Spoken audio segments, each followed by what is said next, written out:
இது ஒரு மைல்டான ரொம்ப டேஸ்டியான ஒரு சிக்கன் பிரியாணி.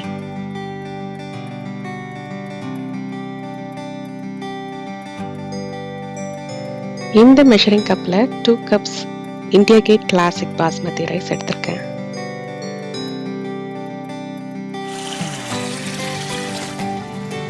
இதை ஒரு 3 டைம்ஸ் நல்லா வாஷ் பண்ணி எடுத்து வச்சிருங்க.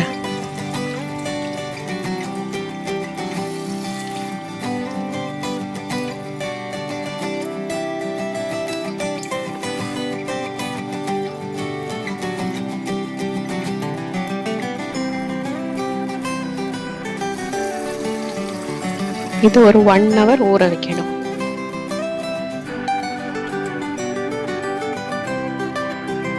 பிரியாணியை தாளிக்கிறதுக்கும் வதக்கிறதுக்கும் உள்ள இன்கிரீடியன்ஸ் இதெல்லாம்.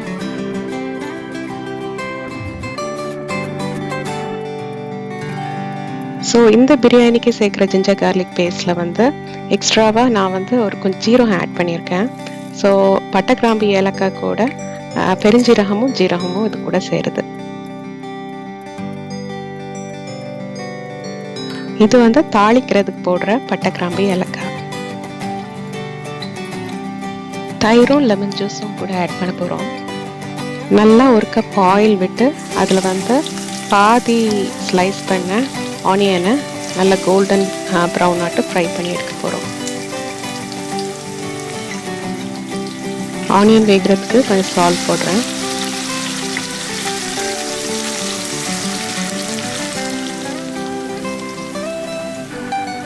ஆனியன் இந்த கலர் வந்ததுமே நீங்கள் வந்து ஃப்ளேமை லோ ஆக்கிடுங்க. ஸோ ரொம்ப கருகாமல் எடுத்துடணும்.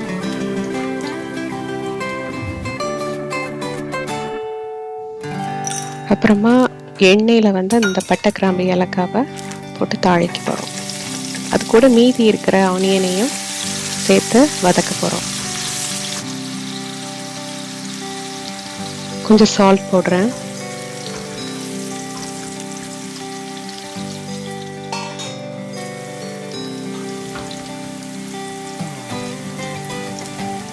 ஆனியன் இப்போ கொஞ்சம் சாஃப்ட் ஆயிடுச்சு. அதுக்கப்புறமா நம்ம ginger garlic green chilli paste போடுறோம். இப்போ தக்காளி ஆட் பண்ணுறேன். இதை மூடி போட்டிங்கன்னா தக்காளி நல்லா சாஃப்டாக வேகும்.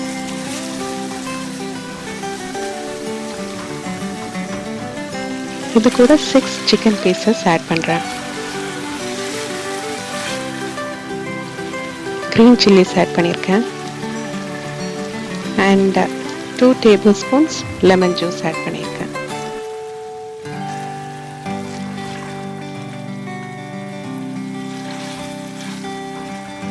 இதை மூடி போட்டு அப்பப்போ கிளறி கொடுக்க போகிறோம். இப்போது 1/2 டீஸ்பூன் சால்ட் கூட போட்டிருக்கேன்.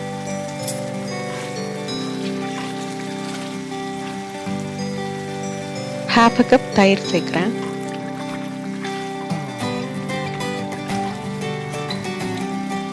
½ கப் தண்ணி கூட சேர்க்குறோம்.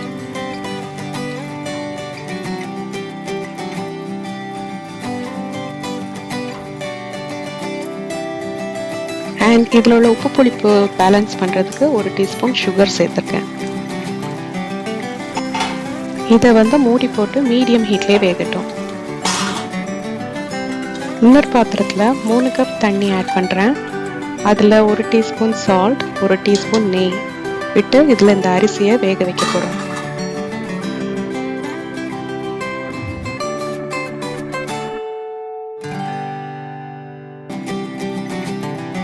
மீடியம் ஹீட்லேயே இது வேகட்டும். 1 கப் அரிசிக்கு 1.5 கப் தண்ணி வச்சுருக்கேன். ஸோ இன்றைக்கி 2 கப் அரிசி எடுத்திருக்கோம். அதுக்கு 3 கப் தண்ணி எடுத்திருக்கேன்.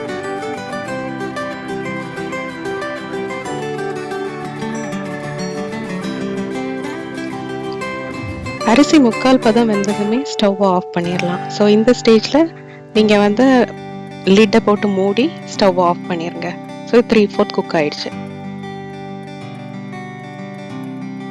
அண்ட் இந்த பக்கம் சிக்கன் வந்து மீடியம் ஹீட்டில் குக் ஆகிட்டுருக்கு. இது மேலே fried onion and soft coriander leaves add பண்ண போகிறோம். ஸோ சிக்கனில் வந்து கிரேவி ரொம்ப ட்ரை ஆகிட்டு அப்படின்னு நினச்சிங்கன்னா ஒரு ½ கப் வாட்டர் கூட ஆட் பண்ணலாம். அண்ட் இப்போ வந்து நீங்கள் இந்த 80% குக்கான ரைஸை அதில் கொஞ்சம் மீதி வாட்டர் இருக்கும் அதோடு சேர்த்து ஆட் பண்ண போகிறீங்க. மெதுவாக மேலே மாத்திரம் கிளறி விட போகிறீங்க. ரொம்ப கிளறக்கூடாது. மேலே மாத்திரம் அரிசியை கிரேவி கூட கிளற போகிறோம். இது கூட 1 டேபிள் ஸ்பூன் கீ ஆட் பண்ணுறோம்.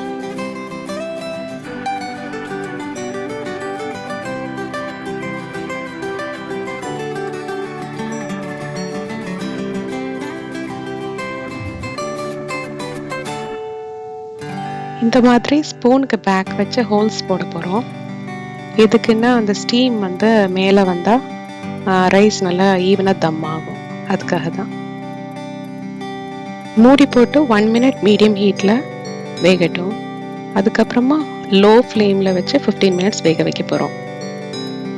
ஒன்ஸ் மூடினதுக்கப்புறம் எந்த ஒரு ரீசனுக்காகவும் அதை ஓப்பன் பண்ணக்கூடாது. ஸ்டவ் ஆஃப் பண்ணி 5 மினிட்ஸ் மூடியே இருக்கட்டும். அதுக்கப்புறமா நீங்கள் இதை ஓப்பன் பண்ணி அதை மெதுவாக அதை மிக்ஸ் பண்ணி கொடுக்கணும். மசாலாலாம் நல்லா மிக்ஸ் ஆனதும் நீங்கள் வந்து சர்வ் பண்ணிடலாம். இந்த பிரியாணியும் நான் எங்கள் உமாட்ட வந்து லேர்ன் பண்ணது தான். அவங்க வந்து இதே மசாலாவில் mutton, beef, chicken or shrimp எது வேணாலும் செய்வாங்க. அண்ட் அவங்க செய்கிறப்ப அது ரொம்ப டேஸ்டியாக இருக்கும். எங்கள் எல்லாருக்கும் பிடிக்கும். இது ரொம்ப மைல்டு மசாலா. ஸோ மசாலா வேண்டாம் அப்படிங்கிறவங்களுக்கு வந்து ரொம்ப மிக்ஸ் பண்ணாத அந்த மைல்டாக இருக்கிறத கொடுக்கலாம். மசாலா வேணுங்கிறவங்களுக்கு கீழே உள்ள மசாலாவோட சேர்த்து ரைஸ் கொடுக்கலாம். நான் இன்னைக்கு செஞ்சிருக்க அளவு வந்து 2லேருந்து 3 பேருக்கு சாப்பிடலாம். மசாலா பவுடரே இல்லாமல் just ginger garlic green chilli paste வச்சு இந்த பிரியாணி செஞ்சுருக்கேன். ஸோ இந்த பெருநாளைக்கு நீங்களும் இதை செஞ்சு பார்த்து அது எப்படி வந்திருக்கு அப்படின்னு எனக்கு கமெண்ட்டில் சொல்லுங்கள். தேங்க்யூ.